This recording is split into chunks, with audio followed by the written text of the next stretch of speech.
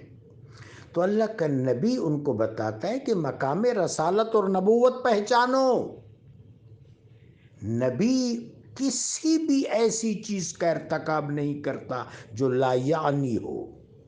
روایات میں آتا ہے کہ ایک دفعہ سرکار رسالت مآب صلی اللہ علیہ وسلم زمین پر آپ نے سیدھی لکیر کھینچی اور آس پاس کچھ ٹیڑھی لکیریں.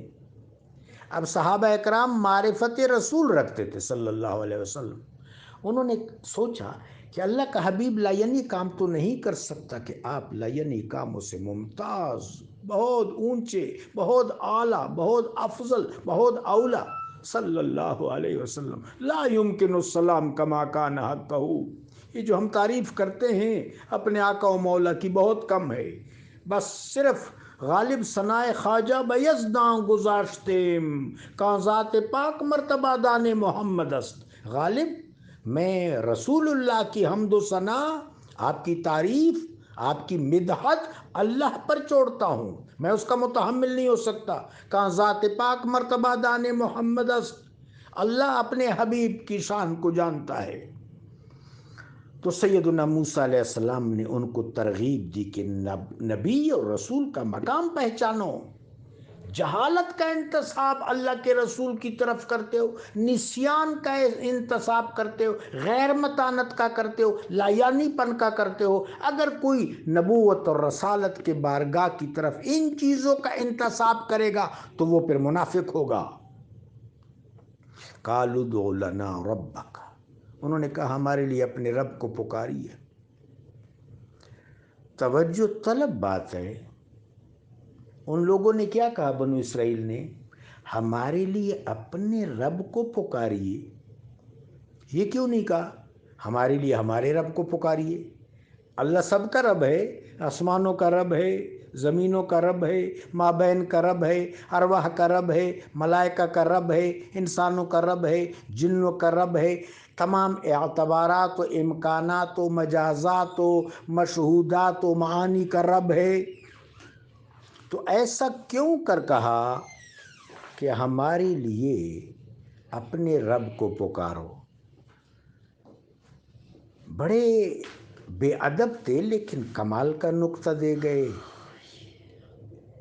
کہ ہمیں اب جو ہم نے غلطی کی صرف اللہ کے رسول کے وسیلہ سے ہماری معافی ہو سکتی ہے اور کوئی صورت نہیں ہے. کاف زبر کا حرف وسیلہ ہے کہ آپ ہمارے لیے اپنے رب کو پکاریے. اللہ آپ کے توسل اور توسط سے ہم پر کرم کرے گا.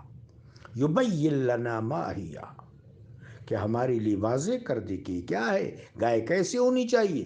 قال انہ یقول. موسیٰ علیہ السلام نے فرمایا کہ وہ رب فرماتا انہا بقرۃ، کہ وہ گائے ایسی ہونی چاہیے لا فارد ولا بکر، نہ تو بالکل بوڑھی ہو نہ بالکل جوان ہو. ابتدائی عمر میں ہو، عوانم بین ذالک درمیان میں ہو، اچھی قد کاٹ کی اور عمر کی گائے ہو۔ فَفْعَلُوا پھر بھی موسیٰ علیہ السلام نے فرمایا فَفْعَلُوا پس کر گزرو، فَفَائے تعقیب ہے، یعنی اس کام کو جلدی کرو، ما تؤمرون جو تم حکم دیے جا رہے ہو اللہ اور اللہ کے حبیب کی طرف سے۔ قالو لیکن ان کا طریق کیا تھا؟ حجت نبی کے دربار میں گستاخی ہے۔ ادعو لنا ربک ہمارے لیے اپنے رب کو پکاریے، یبین لنا کہ ہمارے لیے واضح کرے، ما لونہا کہ اس کا رنگ کیسا ہونا چاہیے۔ قال انہ یقول سیدنا موسیٰ علیہ السلام نے فرمایا وہ کریم رب فرماتا ہے انہا بقرۃ یہ گائے ایسی ہونی چاہیے صفراء گہرے زرد رنگ کی، ڈارک گہرا زرد رنگ، فاقع لونہا اس کا رنگ بڑا پرکشش اٹریکٹیو ہو، تسر الناظرین دیکھنے والوں کو مسرور کر دے، خوش کر دے، ان کا جی لبھا دے۔ قالوا ادع لنا ربک پھر بھی کہنے لگے ہمارے لیے اپنے رب کو پکاریے، یبین لنا ما ہی کہ یہ گائے کیسی ہونی چاہیے، مزید کچھ تفصیلات۔ ان البقرہ تشابہ علینا یہ گائے ہم پر مشبہ ہو گئی، ہم کنفیوز ہو گئے۔ وَإِنَّا إِن شاء اللہ اور ہم اگر اللہ نے چاہا لمہتدون ضرور ہدایت پا جائیں گے، ہمارے سامنے صورتحال کھل جائے گی۔ قال انہ یقول سیدنا موسیٰ علیہ السلام نے فرمایا کہ رب فرماتا ہے انہا بقرۃ کہ گائے ایسی ہونی چاہیے لا ذلول تثیر الارض کہ زمین کاشت کرنے کے لیے ہل میں جوتی نہ گئی ہو، اس کے گردن پر ہل نہ پڑا ہو، ولا تسقی الحرث اور اس نے کھیتی کو سیراب نہ کیا ہو، راہٹ اور کنویں پر بھی نہیں باندھی گئی ہو، مسلمۃ بالکل سالم، لا شیئۃ فیہا اس کے جسم میں کوئی دھبا بھی نہیں ہونا چاہیے۔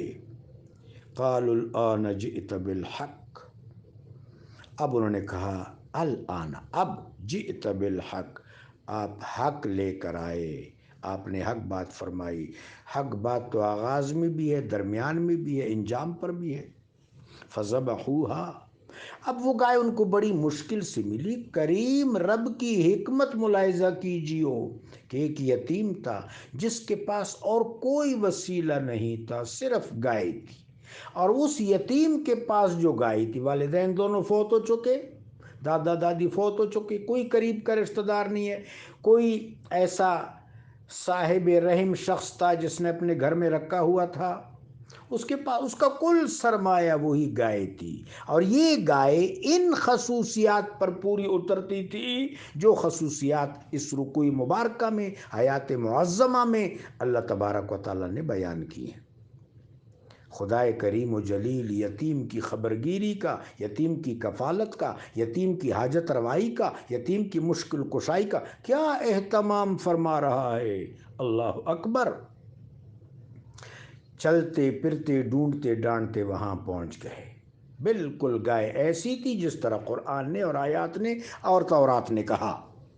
پھر منہ مانگے دام دے کر وہ گائے اس یتیم سے لے لی اور اس کو ذبح کر دیا۔ قرآن کہتا ہے وما کادوا یفعلون ان کی نیت ایسا کرنے کی نہیں تھی، یہ عمل وہ تھا جو ان کی نیت سے ہٹ کر مرتب ہوا، نیت ان کی نہ کرنے کی تھی لیکن اللہ نے ان سے کروا لیا۔